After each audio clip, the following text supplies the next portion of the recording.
ఓం సాయిరామ్ సద్గురు సాయినాథ్ మహారాజ్కి జై. బాబా గారి ఆశీస్సులతో అందరూ సంతోషంగా ఆరోగ్యంగా ఉండాలని మనస్ఫూర్తిగా కోరుకుంటున్నానండి. ఈరోజు ఒక చక్కటి సందేశంతో బాబా గారు అయితే మన ముందుకు వచ్చారండి. ఆ సందేశం ఏమిటో ఆయన మాటల ద్వారానే విందాము. ఆ సందేశం ఏమనగా, బిడ్డ, నీ జీవితంలో ఈ స్త్రీ అతిపెద్ద శత్రువు. ఆమె నీ జీవితాన్ని సర్వనాశనం చేస్తుంది. అది ఎవరో వెంటనే తెలుసుకో బిడ్డ అని మన బాబా గారు అయితే ఈరోజు చక్కటి సందేశాన్ని తీసుకువచ్చారండి. బిడ్డ, నిన్ను గురువుగా హెచ్చరించి మరీ నీకోసం ఒక మంచి మాటను చెప్పాలనుకుంటున్నానమ్మా. నీ జీవితంలో ఈ స్త్రీ అతిపెద్ద శత్రువు. తాను నీ జీవితాన్ని నాశనం చేయాలని చూస్తుంది. కాబట్టి ఆ స్త్రీ ఏ రూపంలోనైనా ఉండొచ్చు. బంధువుల రూపంలోనైనా, చుట్టాల రూపంలో అయినా, స్నేహితుల రూపంలోనైనా, ఎలాంటి రూపంలోనైనా నీ చుట్టే తిరుగుతుంది. నిన్ను నాశనం చేయాలని, నిన్ను నలుగురిలో అగౌరవపరచాలని చూస్తుంది బిడ్డ. అది మగవారైనా ఆడవారైనా సరే ఒక స్త్రీ రూపంలో నీ చుట్టూ తిరుగుతుంది. కాబట్టి అటువంటి స్త్రీ ఎవరో తెలుసుకొని మసులుకో బిడ్డ. లేదంటే చాలా చాలా ప్రమాదంలో పడవలసి వస్తుంది.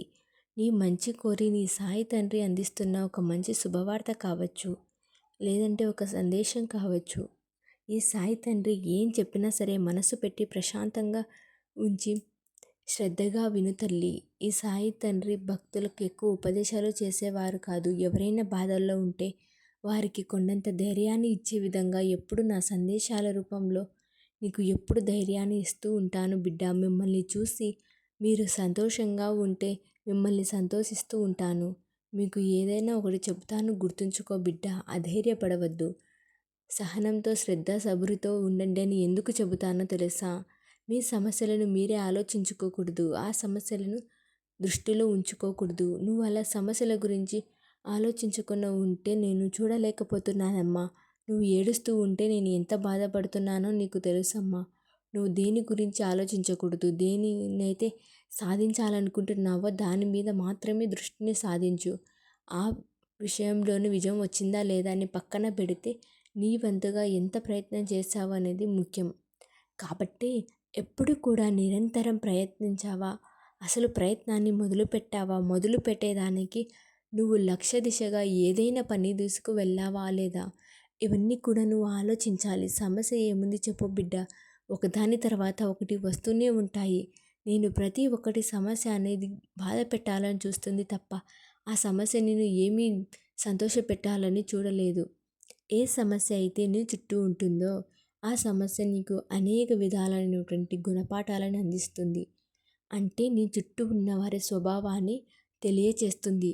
అలాగే ఒక సమస్య వచ్చినప్పుడు ఆ సమస్య నుంచి బయటపడాలి అనే ఆలోచన విధానాన్ని నీకు నేర్పిస్తుంది. మంచి జ్ఞానాన్ని ఇస్తుంది. ఏ విధంగా నువ్వు ఉండాలో తెలియచేస్తుంది. ముందు ముందు రోజుల్లో అలాంటి సమస్య వస్తే మరలా ఆ సమస్య నుంచి ఎలా బయటపడాలి అనే దాని గురించి నీకు నేర్పిస్తుంది. కాబట్టి ఒక్కోసారి సమస్యలు రావడం కూడా మంచి కోసమే అనుకోవాలి తప్ప, సమస్య ఉంది, నా కోరిక నెరవేరడం లేదు, నా సమస్య నుంచి బయటపడడం లేదని అనుకోవడం కేవలం నీ మూర్ఖత్వం అవుతుంది బిడ్డ. నువ్వు పడుతున్నటువంటి కష్టాన్ని నేను ఏమైనా చూడలేదనుకుంటున్నావా? నువ్వు అనుభవిస్తున్న ప్రతి కష్టం కూడా నువ్వు చేసేటటువంటి సాధన. కాబట్టి నిన్ను ఉత్తమమైనటువంటి శిఖరాన్ని చేర్చేందుకు నేనైతే ప్రతి క్షణం కష్టపడుతూ ఉంటాను బిడ్డ. అవన్నీ నీకు తెలియదు కాబట్టి రాబోయే రోజుల్లో నీకు అంత మంచి లాభాన్ని చేకూర్చబోతున్నాను. ఎప్పటికైనా సరే నువ్వు సంతోషంగా ఉంటావని నీ నుంచి నేను ఆశిస్తున్నాను తల్లి. నిన్ను ఎంత ఉన్నతమైన స్థానంలో ఉంచినా సరే ఒక స్త్రీ మాత్రం నీ చుట్టూ నీ యొక్క స్థానాన్ని, నీ యొక్క గౌరవాన్ని, నీ ప్రశాంతతను అన్నీ కూడా చెడగొట్టేలా చేస్తుంది బిడ్డ. అటువంటి స్త్రీతో కాస్త జాగ్రత్తగా ఉండు.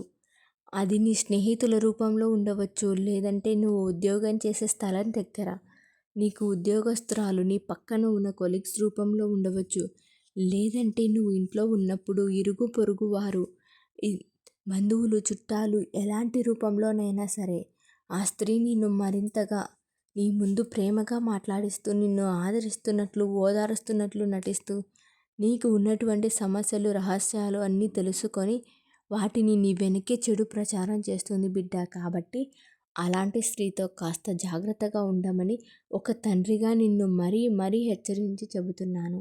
ఎందుకో తెలుసా తల్లి, నేను ఇలా హెచ్చరించి చెప్పకపోతే నువ్వు ఎక్కడ ఆ స్త్రీ యొక్క మాయలో పడిపోయి అగాధంలో కూరుకుపోతావేమో అని అప్పుడప్పుడు నాకే ఆందోళన కలుగుతుంది బిడ్డ. అందుకే నేనే స్వయంగా రాలేకపోయినా సరే, నా సందేశ రూపంలోనైనా, లేదంటే ఒక మనిషి రూపంలోనైనా, ఏ రూపంలోనైనా సరే, నువ్వు ఆ స్త్రీతో జాగ్రత్తగా ఉండాలని నీ మనసుకు అనిపించేలా చేసే బాధ్యత నాది కదా బిడ్డ. నీ యొక్క పూర్తి బాధ్యత సంరక్షణ నాది కాబట్టి, ఆ యొక్క స్త్రీ ఎవరో ఇప్పటికైనా తెలుసుకొని చాలా జాగ్రత్తగా ఉండాలి బిడ్డ. నువ్వు ఇంతవరకు కూడా నీ లక్ష్యం పైన దృష్టి పెట్టి, నువ్వు ఏదైతే కష్టపడి సాధించి ఉన్నత స్థానానికి వచ్చావో, ఆ యొక్క స్త్రీ నిన్ను చూసి ఓర్వలేకపోతుంది. ఎలాగైనా సరే నువ్వు మరీ ఎక్కడ ఉన్నావో అదే పొజిషన్‌కి తీసుకురావాలని తను కంకణం కట్టుకుంది బిడ్డ. నువ్వు ఉద్యోగం చేసినా సరే కొన్ని కొన్ని సార్లు నీకు ఆటంకాలు తెస్తూ నీ గురించి చెడు ప్రచారం చేయాలని చూస్తుంది. నిన్ను ఇంకా ఇంకా అవకాశాలన్నిటిని కూడా తను తీసుకొని నిన్ను ఇంకా ఇంకా దిగజార్చాలని చూస్తుంది. అలాగే నువ్వు ఇంట్లో గృహిణిగా ఏదైనా పని చేసుకున్నా సరే, చుట్టుపక్కల రూపంలో అయినా సరే, బంధువుల రూపంలోనైనా సరే, నిన్ను ఏ విధంగా అయినా సరే హేళన చేసి, నీ మనసుని కృంగిపోయేలా చేసి, కృషించిపోయేలా చేసి, ఇంకా ఇంకా నిన్ను దిగజార్చేలా చేస్తుంది బిడ్డ. నాకు జీవితం అంటే ఎందుకు నరకంలా అనిపిస్తుంది అన్నట్టుగా చేయబోతుంది. అటువంటి స్త్రీ ఎవరో నువ్వు వెంటనే తెలుసుకోవాలి. అది చాలా కష్టమమ్మా.